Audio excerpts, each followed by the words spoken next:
ওয়ারিশান সম্পত্তি ক্রয়ের পূর্বে যে বিষয়গুলি লক্ষ্য রাখতে হবে তার মধ্যে অন্যতম হচ্ছে মৃত ব্যক্তির চেইন অফ টাইটেল কিংবা মালিকানার ধারাবাহিকতা নির্ণয় করা।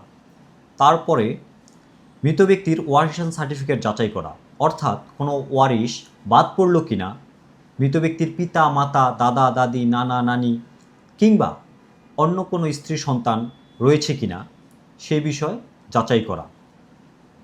ওয়ারিশানদের মধ্যে বাটোয়ারা দলিল কিংবা বাটোয়ারা মোকদ্দমার রায় ডিক্রি রয়েছে কিনা সেই বিষয়ে যাচাই করা।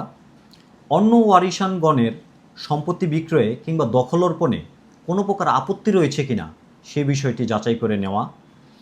যে দাগে সম্পত্তি বিক্রয় হবে সেই দাগে বিক্রেতা ওয়ারিশ সূত্রে কতখানি সম্পত্তির মালিক হন সেটা নিশ্চিত হওয়া এবং বিক্রেতা অন্য কোথাও পূর্বে এই জমি বিক্রি করেছেন কিনা কিংবা কোনো ব্যাংকে মর্গেজ দিয়েছেন কিনা সেই বিষয়টি যাচাই করে নেওয়া এবং বিক্রেতার নামে নামজারি ও হালসন পর্যন্ত খাজনা পরিশোধের রসিদ রয়েছে কিনা তা যাচাই করে তারপরে ওয়ারিশান সম্পত্তি ক্রয় করতে হবে।